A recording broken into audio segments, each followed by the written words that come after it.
eddoboozi lino anti libuulira njiri badde nsaba olyongeremuko katono. Haleluya! Yesu yebazibwe. Yesu yebazibwe. Nsanyuse nnyo okulaba bamaama nziramu bbaniriza nti nsanyuse okubalaba mwebale kujja. Bannange baganda bange bannyinaze enduulu eruwa eyaliriza bamaama baffe mwoyo. Enduulu eruwa. Mukama mulungi nti Yesu mulungi. Nsanyuse okubalaba. Njagala kwebaza Mukama ekituufu kiri nti abadde mulungi, nti abadde mulungi gye tuli, nti abadde mulungi atuwadde obulamu, abadde mulungi atuwadde obuwanguzi. Basebo ne bannyabo tuli bawanguzi n'okukirawo. Bw'obeeranga mu Yesu obeera muwanguzi.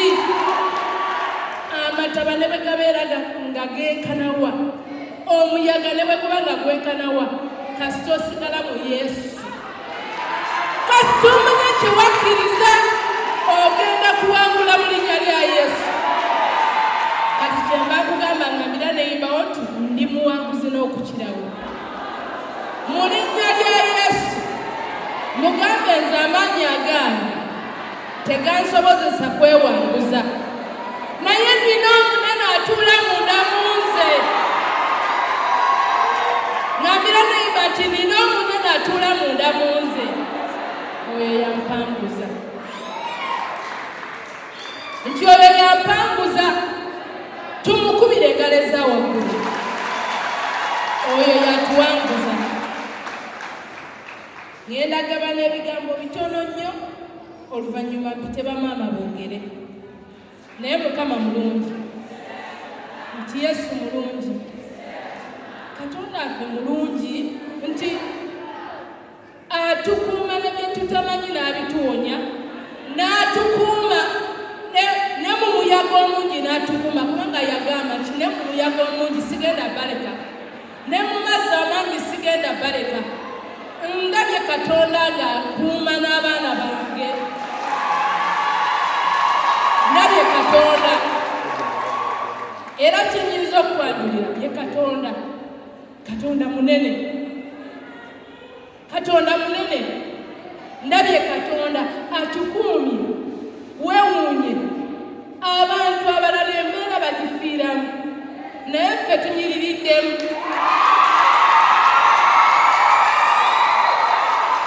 Abalala embeera bagifiiramu, naye ffe tunyiririddemu.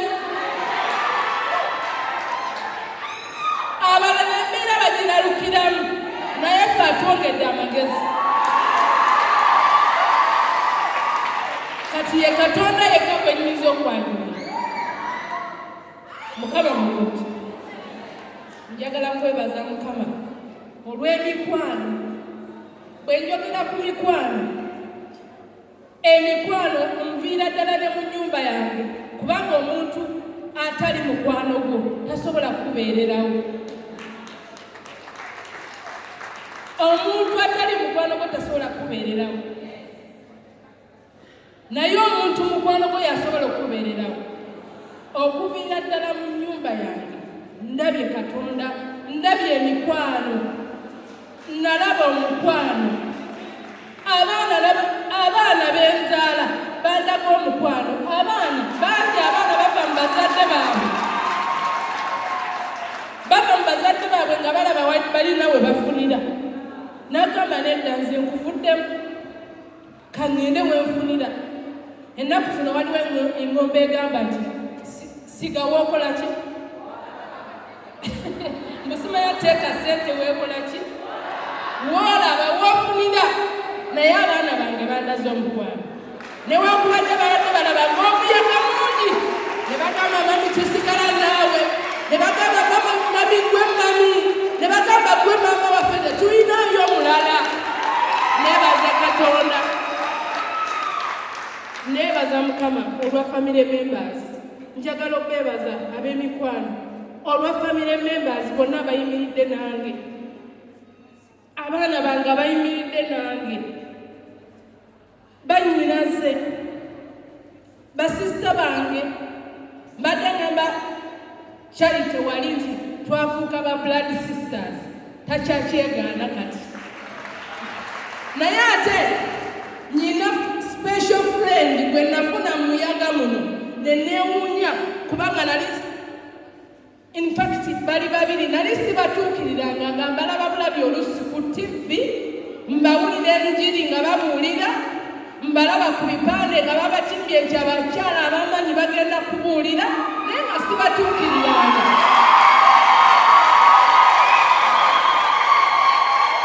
Naye mbalabye nga bayimirira ne bagamba Teddy oli muwanguzi, ne boogera ng'olutata nti Teddy ogenda kuwangula, era ndabye nga mpangula, ne bagamba ogenda kuyimirira. Basibo ne banyabo omubi ajjudde ekiswalo, omubi asembye nakyo, omubi ne bwayita bwati ekintu ekikulu kye nayiga ku sitaani, ne bw'omuyimiriza bw'oti ati sitaani musota, ne bw'okuyimiriza bwe guti tegusobola kuyimirira. Naye ate abaana ba Katonda basigala bayimiridde. Abaana ba Katonda nga biragayimba nti abaana ba Katonda basigala bayimiridde. Obwo bwe buwanguzi. Yesu yagamba nti musooke munoonye obwakabaka bwa Katonda n'obutuukirivu bwe. Mu bwakabaka bwa Katonda waliyo ebifuga, waliyo ebirungo byayo. Bw'oyingira n'obwakabaka bwa Katonda, ekirungo ekisooka butuukirivu. Bw'oba okulema obutuukirivu, obwakabaka buba bukulemye obwa Katonda. Obulala bwonna osobola okubukoleramu by'oyagala, n'okoleramu golomoto yenna bw'oyagala, naye mu bwa Katonda ekirungo ekisooka butuukirivu. Butuukirivu agamba musooke munoonye obwakabaka bwa Katonda n'obutuukirivu bwe, ebirala byonna bigenda goberera. Kati bw'ali wano oyinza okuba ng'oli mu muyaga, simanyi we gufaanana, oyinza okuba ng'oba oli bitya, oba nga bakuwa lipooti efaanana etya, oba nga bakugamba ki nange simanyi, oba wadde bakwogerako ki nange simanyi, naye bw'onoobeera ng'onyweredde mu bwakabaka bwa Katonda era ng'oli mu butuukirivu era ng'otambulaga Katonda bw'ayagala era ng'otambulanga mu makubo ga Katonda nga bw'ayagala, byonna bigenda kwongerwako. Byonna bigenda kwongerwako. Toyina kyogenda kumisinga. Katonda affe mwesigwa. Yagamba sigambangako zadde lya Ibulayimu kunoonyeza bwereere. Sigambangako zadde lya Yakobo kunoonyeza bwereere.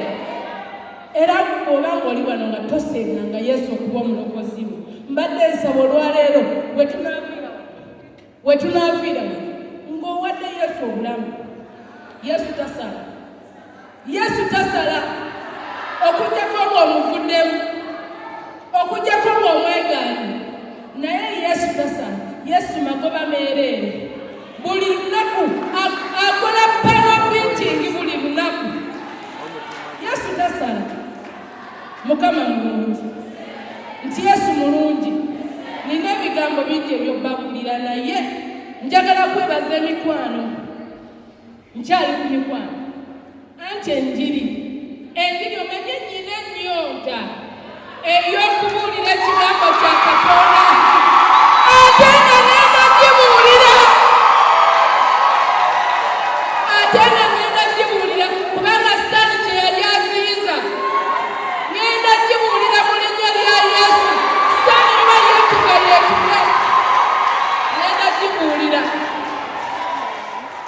ngenda gibuulira enjiri. Njagala kwebaza emikwano, njagala kwebaza banyinaze mu mwoyo. Waliwo omwami Adams mulabyeko, waliwo Kyomu, Charles Kyomu, oyo omusajja oyo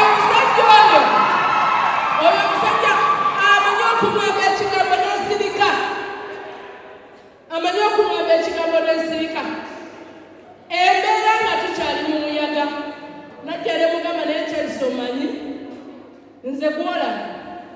nina visa ya myaka 5 katabo kange UK kyengenda okukola ngenda kuyiiya ngende UK njire nga mbeere paka omuyagala gunakakana nkomewo. Kati bwe namugamba ekyo n'atunuulira n'asirika naye ekiseera ekyo Doreen n'agamba naye manyi mami genda for masters genda diguli yange njagala gyongerako. Ne mugamba ekyo kyokoze kirungi. Ne mugamba naye kati ani anaakulabirira amaduuka ago nga siriiwo kubanga neegendera UK. Nagamba mami gira obeerawo only 1 year bw'onoobeeramu obimanejingi then nze bwe naba omwaka ogusooka ngumaze ogwokubiri gwa research sijja kumenyeka. Ne mugamba kale kati Charles bwe yadde bwe yakomawo ewaka ne mugamba omanyi Charles kino ne kino nze ngenda visa yange njirina naye ate omwana ono nina omuyambako asooke amala omwaka guno then ndyoke ntambule. Charles yaŋŋamba wabula Teddy kubanga bwatu bwampita nagamba wabula Teddy nkusaasidde kubanga ogenda kukubisa emirimu gy'omwana. Nimubuuza Teddy kubisa nti ngenda kubeerawo muyambeko. Naŋŋamba omulimu gwe togumanyi Katonda teyakwawula. Nesigika nagamba naye ono omusajja ono oba ŋŋambye waaki ekiro ekyo neefuna ekirooto nga Bayibuli eyingira mu nsawo yange.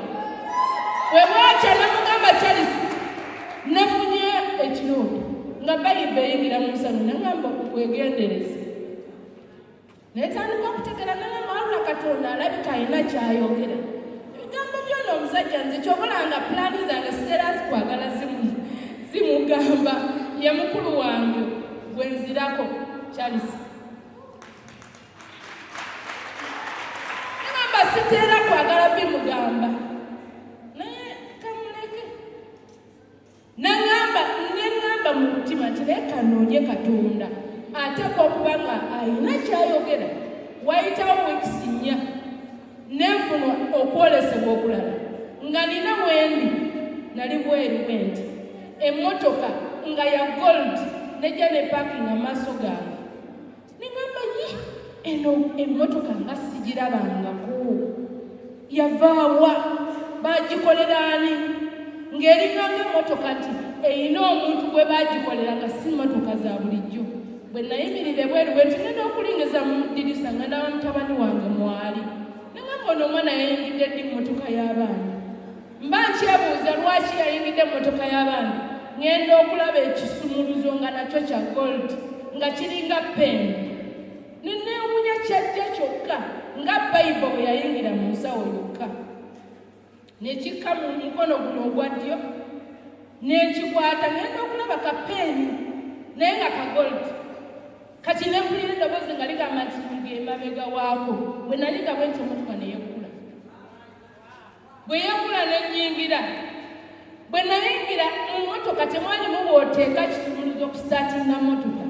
Emmotoka yasitaatinga yokka eba egenda. Kati gye nali ngenda drive omutuufu alina okutunula gy'alaga. Kati mma ntunudde bwenti gye ndaga ngenda okulaba ogubiina gw'abantu nga gugamba tugendeyo emmotoka gy'eraga.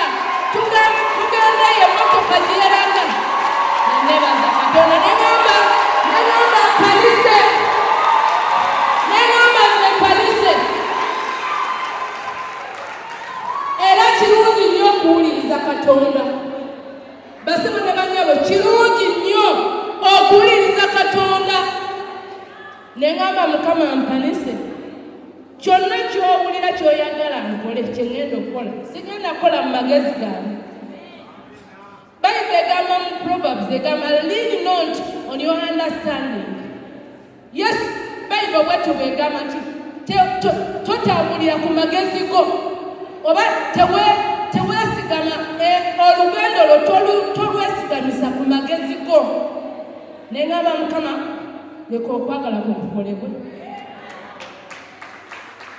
netandika okutuula ne Charles neŋŋamba Charity neŋŋamba abantu ab'enjawulo ne mbagamba bannange waliwo kino ate nga ntandise okiwulirira ddanga nange ntandise kubanga nze nali ntandise okuwulira olugendo olugenda e UK neŋŋamba kaŋŋendeko eyo ate naakola ki naye nga waliwo ekirala Katonda kyaŋŋamba okukola bassebo ne bannyabo buli omu ku ffe ayina Katonda kyeyamuyitira okukola okirina Katonda ayina kyayagala omukolere ate bw'oba okikola kikole mu bwesigwa oba oli musawo beera musawo omwesigwa tobuzabuza musaayi gwa muntu kubanga yakuwaddeyo akasente n'omuwa negativu ng'ali positivu nga tebagenda kufumbiriganwa okikola beera mwesigwa kubanga nze mirabye nnyo ku TV ng'abantu bakola bwe batyo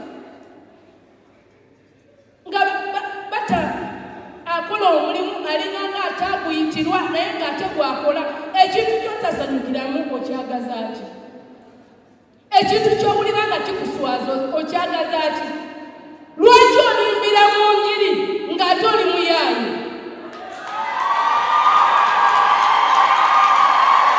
lwaki olimbira mu njiri ng'ate oli muyaayi lwaki ogamba nti otambula mu bwakabaka bwa Katonda ng'okola golongoto Mukama mulungi nti Yesu mulungi njagala kwebaza abasumba njagala kwebaza nnyo abasumba abakyala abasumba abaami babaddewo njagala kubebaza Mama Jessica njagala kwebaza kati mu kiti eky'obusumba mukubireko Mama Jessica mu ngalo abantu bonna nga tebannabavaayo omukyala wa Katonda yasituka n'agamba nti kino tekisoboka abantu ne bamuvuma aba social media abamu ne bamuvuma nga tebannaba kutegeera kiki kyategeeza oluvannyuma bwe baamala okutegeera kiki kye yali ategeeza bamwegattako ne bagamba ki ekyo mami byoyogera bye bituufu njagala okwebaza abasumba Musumba Kayanja mwali mutwebalize njagala okwebaza mukoze omulimu munene mumulinda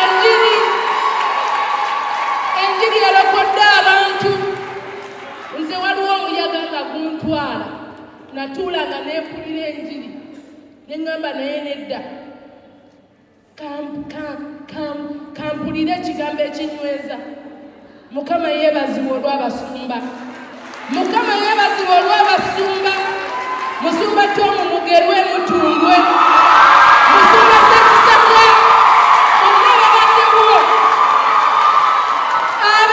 intercessors mu Uganda n'ebweru abegayirizi ku lwa ekkanisa ya Kristo muyimiridde wate nga mukyaliwo nnyo ate tuyimirire kubanga tugenda kuwangula nze ekintu kimu kye nayiga ekigambo kya Katonda kiramu ate kyesigwa ekyo nakiyiga ekigambo kya Katonda kiramu ate kyesigwa ekyo nakiyiga kubanga sirabangako Goliyaasi ne bw'aba munene atya simulabangako ng'awangudde Dawudi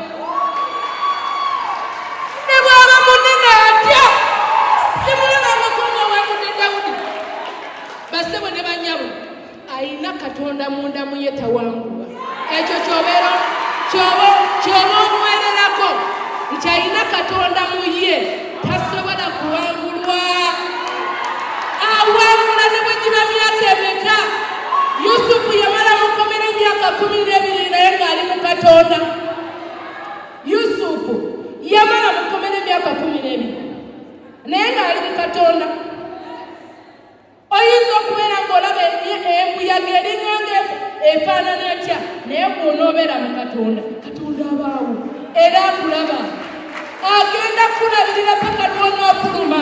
Basebo ne banyabo, Yusufu teyafuluma kyekimu. Oba ŋŋamba ani? Yusufu teyafuluma kyekimu. Embeera gy'olimu bw'onoogifuluma togenda kufuluma kyekimu. Yusufu yayingira nga muddu, yayingira mu kkomera nga muddu, n'afuluma mu kkomera nga Katikkiro.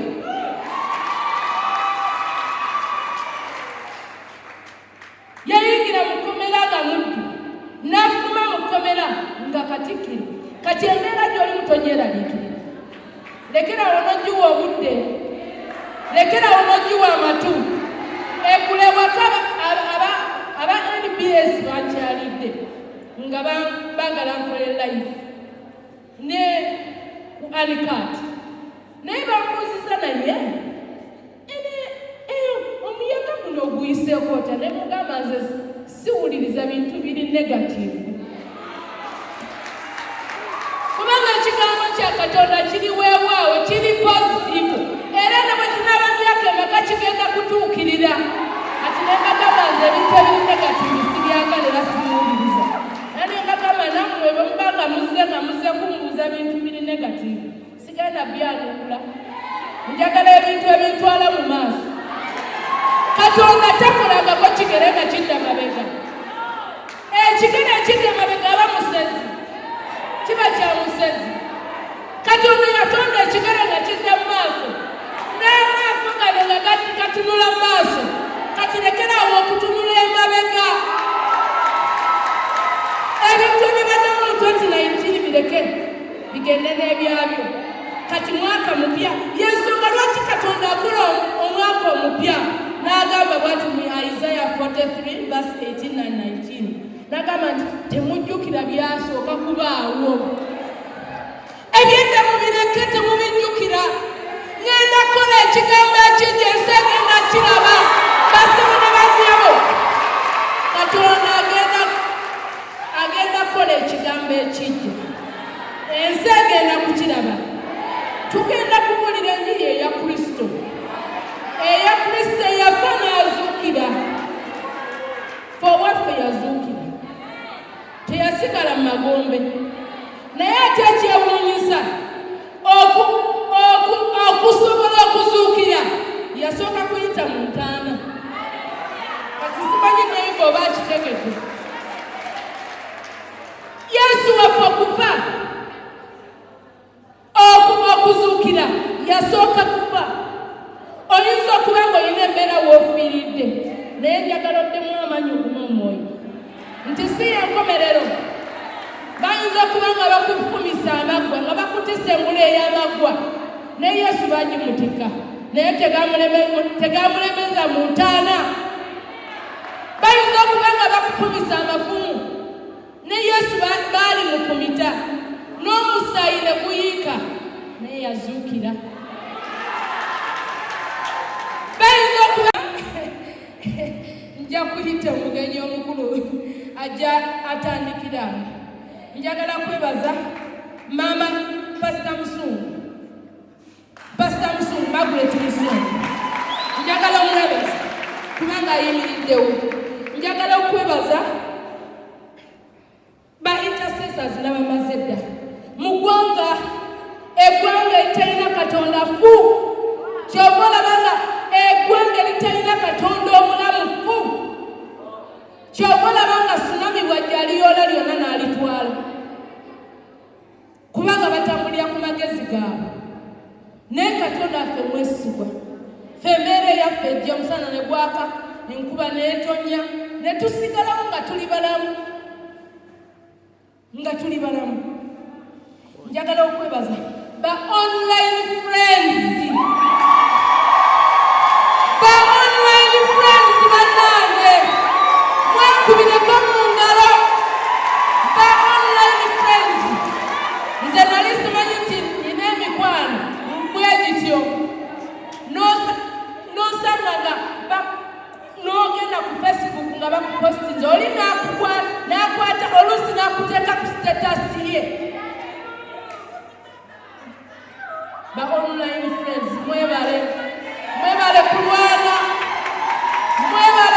mwebale kunziza mu maanyi mwebale ebigambo eby'obuvunaanyizibwa eby'omukisa Katonda ng'abapeera omukisa nange nneeyama nti ngenda kubuulira ekigambo kya Katonda nange nneeyama okiwulira njagala okwebaza media houses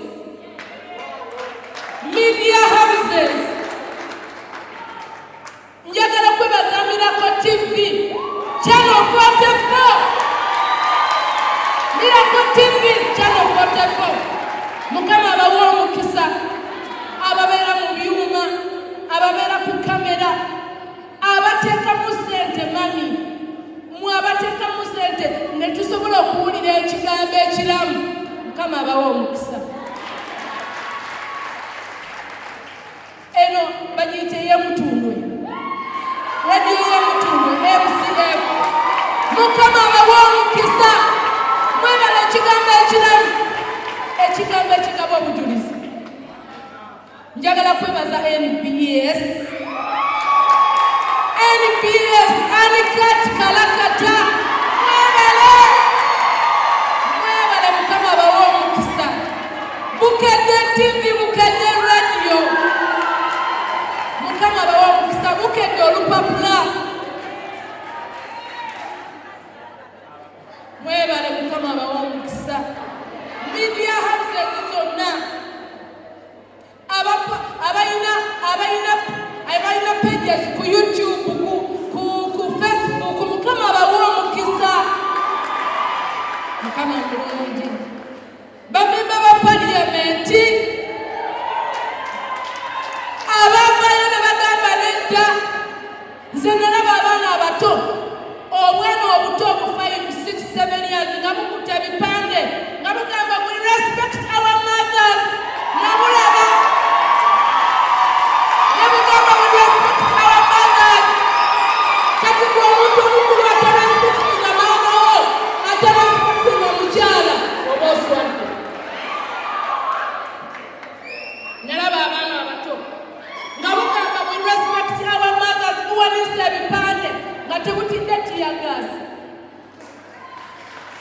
ba women activists nabalaba nga babakutte babateeka ku kabangali Mukama abawa omukisa ngenda kwebaza ensi yonna kubanga ensi yonna yagolokoka basimu n'abanyabo bwe tunaagolokoka netugolokoka bwe tutyo obumu ne mugolokoka bwe mutyo ku lwa Katonda n'ensi yaffe tugenda kuwangula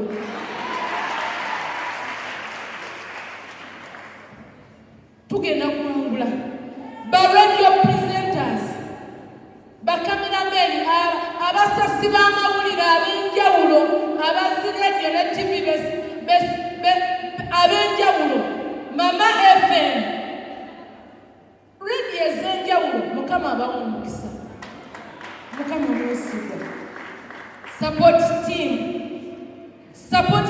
abantu ne bakulamu omulimu nagamba buli lunaku ngenda mukubiranga simu nga akubuza Teddy walidde leero walidde ki oluusi nga bayita wadde oluusi nga waliwo oluusi nga lwenzange nga mpulira embeera ogaa naye kasooke mpumulemu olina kubira simu nagamba walidde mmere Mama Jessica ng'amanyi okunoonya dde olinaga mami yalidde olwaleero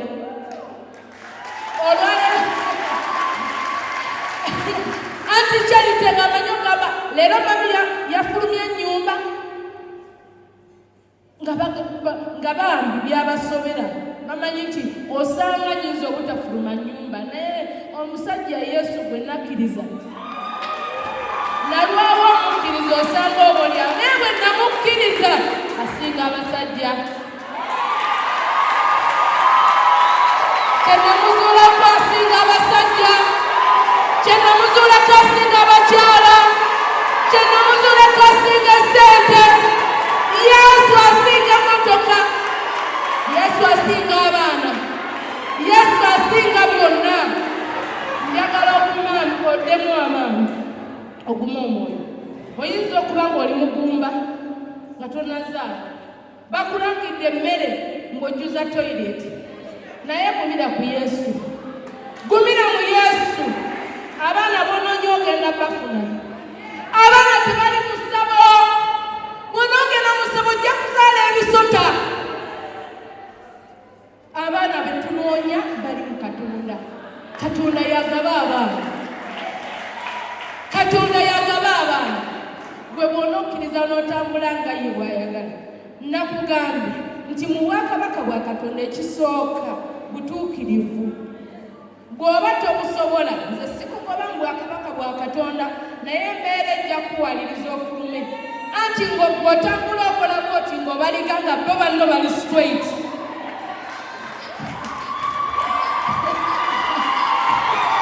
Ng'oli otambula abaliga bw'ati nga banne bali straight. Si bwe kiri? Kubira Yesu engalo eza waggulu. Kubira Yesu engalo eza waggulu. Mukama mulungi. Naatera okumaliriza. Naye olunaku lwaleero lunaku lulungi. Njagala kwebaza Mukama olw'abagenyi baffe. Abagenyi bamwe abagenyi bange mwenna. Kubanga olwaleero nze mbakyazizza. Newankubadde nga mbakyazizza mu Hotel Triangle. Naye ngenda bakyazanga era mbakyazenga. Era mbakyazenga mu linnya lya Yesu. Mukama mulungi. Badde mbagamba support team. Abasabye. Abansabidde nga nze teri. Waliwo be nabuulira okwolesebwa.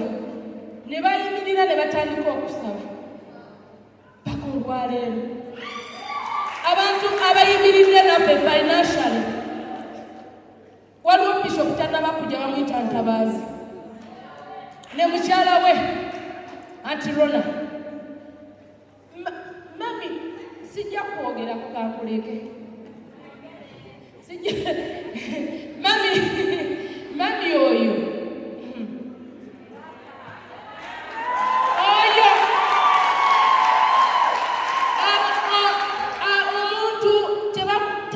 Omuntu we babanga bamwogeddeko ekigambo, osookanga gwe kennyini ne weenoonyereza n'olaba. Kubanga abantu nze nganze, abantu bangi be bagamba kati oyo simanyi akola atya biki. Naye bw'ontuukirira ate mbeera wanjawulo. Bw'ontuukirira ate mbeera wanjawulo. Nze olunaku lwe nagenda kumirako senta nga embeera etabuse, nga effujjo n'effujjo terinaba kuvaayo. Ne ngamba oba ŋŋendewa, natunula ne ndaba nga sikyabitegeera. Ne ngamba obulokole bwe twakkiriza gye buli oba tulina ekintu ekirala kye twakkiriza. Nga neebuuza naye naddamu amaanyi. Nali mu ddiiro bwe nti nga ntunuulidde TV. Nendaba program ya Marriage Now. Etandika ssaawa 7. Etandika ssaawa 7 buli lunaku, Monday to Friday. Nensooka nentunula. Nengamba bano abakola Marriage Now, waliwo abalala balina ebizibu nga teri. Ngenda okutuula nempuliriza aba WhatsApp nga baweereza. Nengamba ensi erimu ebintu ebyo weebityo.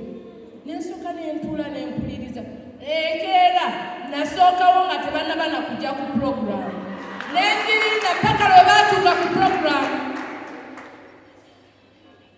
Nengamba Katonda ayinza okuba nga yandeese, kubanga nze nalinga siraba TV misana. Ng'obudde obwa TV sibulaba, sibufuna. Era nga TV ngiwulira kiro ngiraba kiro, nendabako amawulire, nendabako enjiri. Naye misana, naye ku olwo nali nsiibyewo. Nengamba osanga Katonda ayina kyayogera. Nsisinkana abantu bano. Nengamba Mukama nti ne bwe nasisinkana mukyala yekka, kubanga era bwe njagala okuwulira kubanga ye mukyala munnange, osanga omwami nyiza omubuulira ebintu byange n'ansekerera.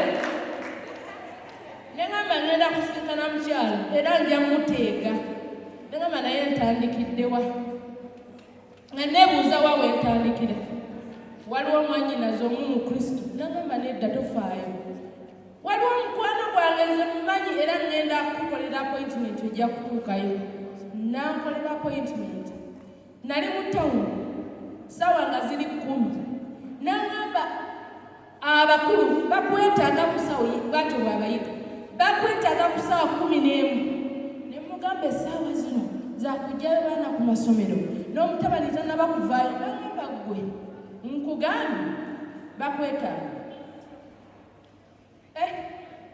neyo ngamba omutabani anaavaayo kiro kanziruke eno yekyasi yokka gyenfunye kangende neeyabye nga mpulira nnyina gwe njagala okufulya omuntu jasi okumubuulira bintu bikuveeko nga mpulira nzijudde nga mbibuulidde yesu naye nga waliwo byenjagala okufulumya kubanga ate yasinga obbiraba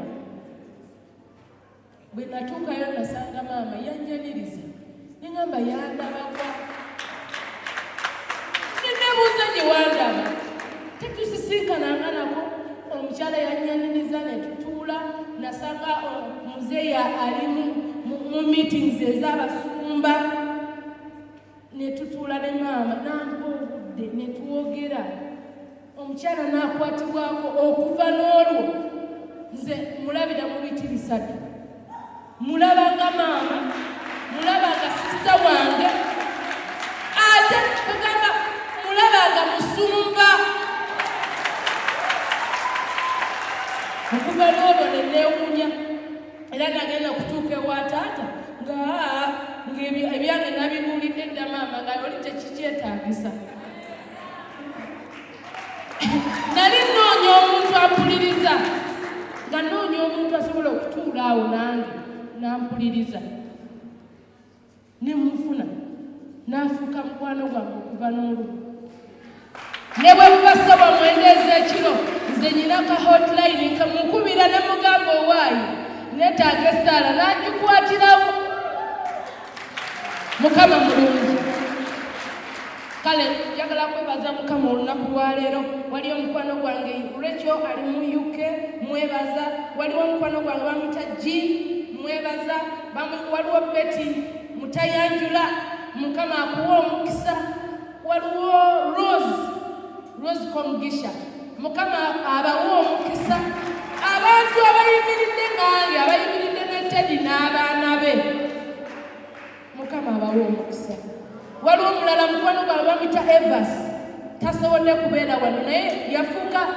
muganda wange ate waliwo sisita wange ye bamuyita Lucy ne muwala we bamuyita Mary mukama abawa omukisa mukama abasanyuse mwenna mwafuuka baganda bange mwafuuka banyinaze mukama abawa omukisa era mu kino ekiseera nga essimu tugitadde ku Facebook nafuna amasimu mangi nga bampita nga bambuuza bannange tugenda kuŋŋaanirawa bannange tugenda kuŋŋaanirawa era nsanyuse nnyo okulaba nga mbasanzeewo olunaku lwaleero newankubadde nga kajjamu kankwatidde mukulu naye mbasanzeewo mukama abampeera omukisa kakati ekiseera kituuse njagala obategeeza ensonga gye mbadde njagalira ddala bagamba naye nga nagikonyeeko dda nti Katonda yandaga era n'ayogera nange negamba genda kusisinkana baganda bange kubanga newankubadde yayogera naye nga mugamba naye obusobozi mukama ngenda kukola ntya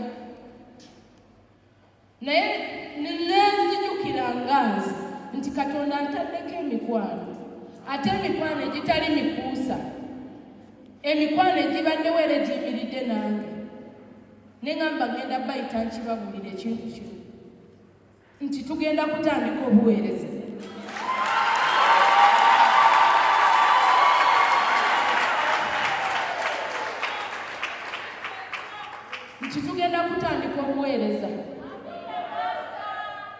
mukama yeebaze bw'oba okisanyukidde kubira Yesu engalo ezaawo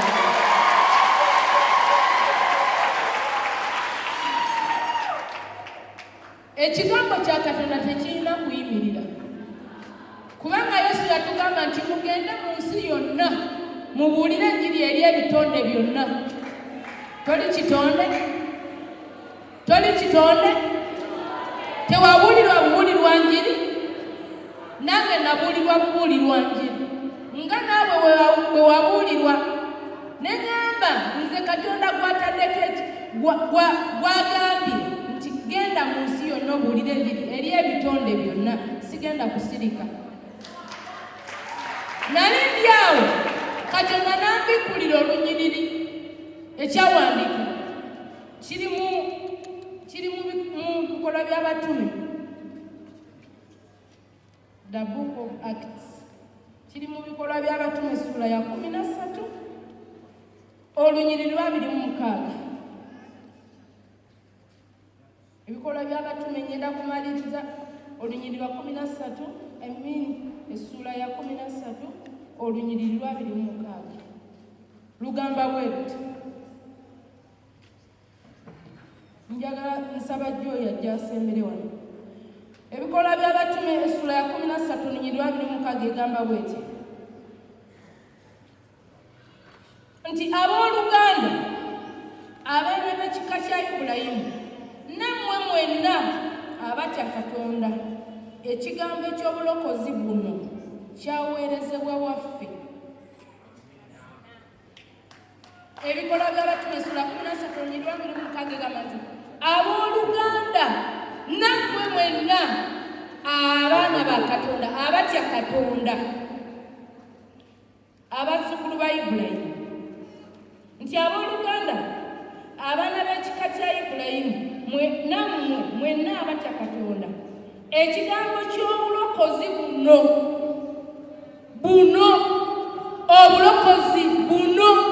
obulokozi obw'okutya Katonda, ekigambo kino kyaweerezebwa waffe.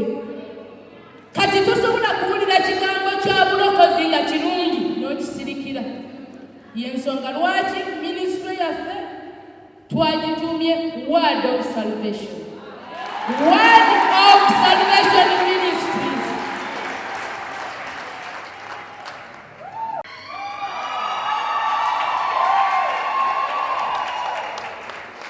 Word of Salvation Ministries International. Tekigenda kukoma wano wonna, wabula kigenda kutambula amawanga gonna. Ekigambo ky'obulokozi, kubanga awatali kigambo tosobola kunywera, awatali kigambo kya Katonda tosobola kunywera.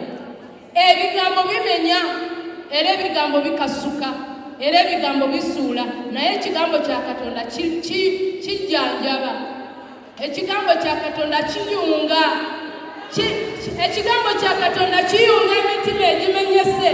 Bayibuli egamba mu Psalms 147 verse 2 ne 3 egamba nti Katonda yanyiga emitima egimenyese, naye ng'akozesa ekigambo. Akozesa ekigambo kye n'anyiga emitima egimenyese, akozesa omukono gwe atuma ekigambo kye. Psalms 107 verse 20 nti atuma ekigambo kye n'abawonya n'abajja mu kuzikirira. Kati kyekigambo kye tubaleetedde kino ekyobulokozi.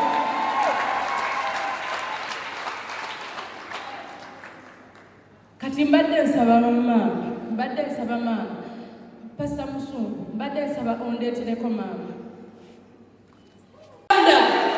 Ekigambo ekyobulokozi, ekigambo ekisumulula, engalo waggulu ez'awano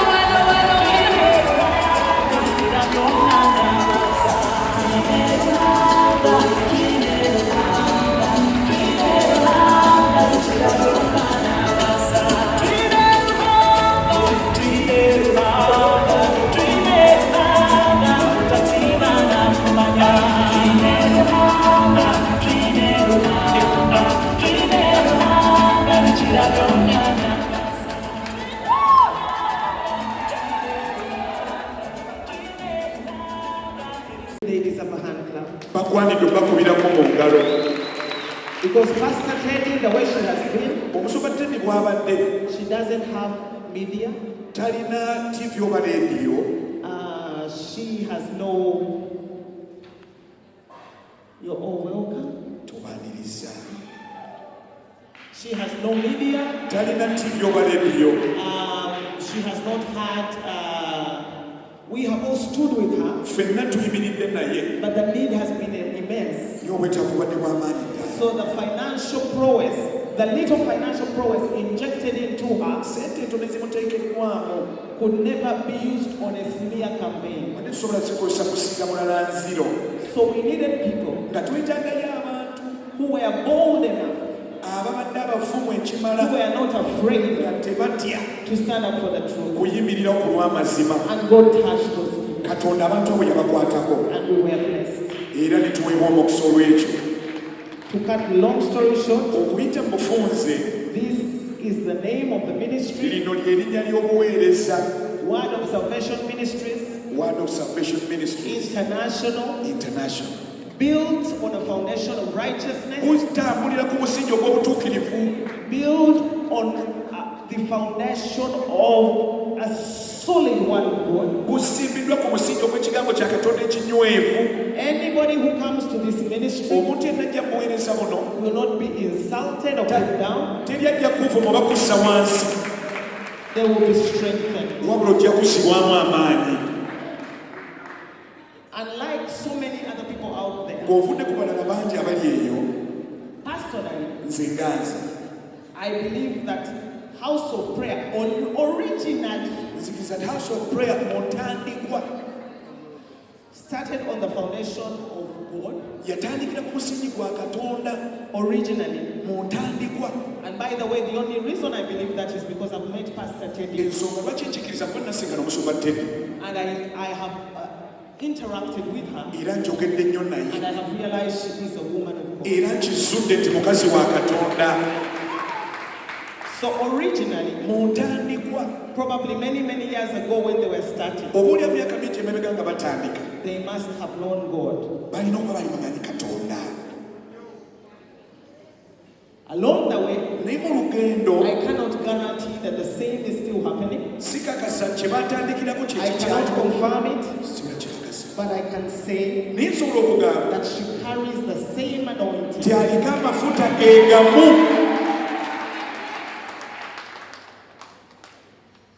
that dug that well. On the right foundation, when it was on the right foundation. And that is what you will observe. And that is what you will receive. And the proof is there. She has not run away with another man. She has not abandoned her children. The proof is there. So I don't need to talk about it that much. All I need to say is that even though this is just an unveiling, those of us who have money have to begin to put it to it. And Pastor Teddy, as we have done, I promise you we will continue to stand with you. However, right now, I want to open it up to fundraising. These ladies that I came with, Pastor Julia, come and stand here. She's the administrator of Girl Power. An organization which I head. She's the co-president of Deborah Women. Another organization that I head. She is the president of Women of Destiny.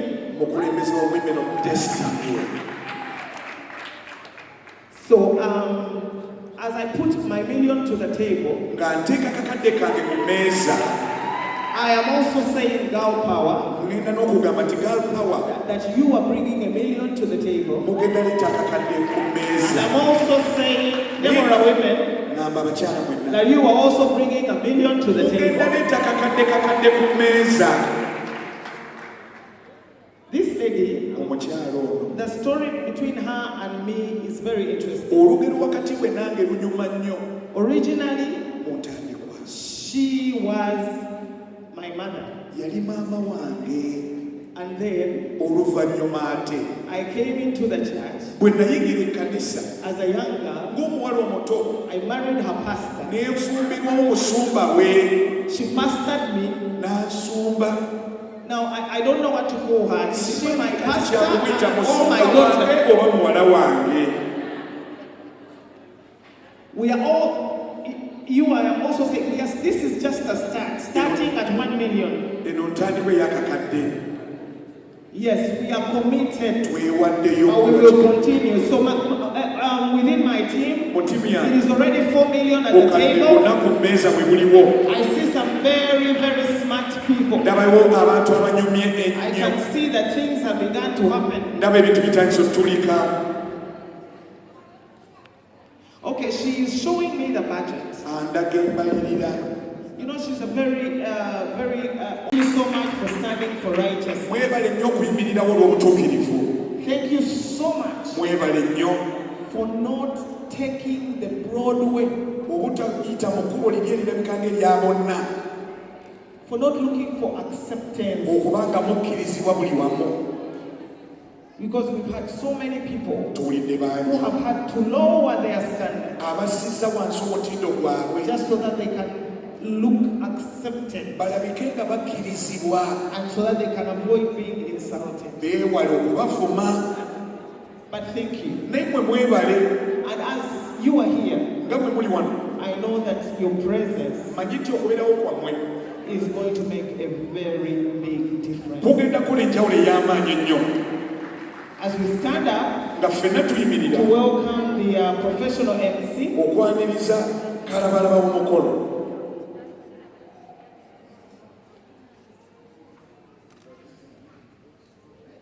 okay, they tell me he'll have someone introduce him. wali wajja omwanjula mu butongole. Thank you very much, mwebale nnyo bannaayi and mwenna may God bless you. era katonda bawe nnyo omukisa. My Uganda is not good, excuse me. I'm here to thank God. To thank God so much for standing with us, for standing with Pastor Teddy and her children. It keeps reminding me of that verse of touch not the anointed.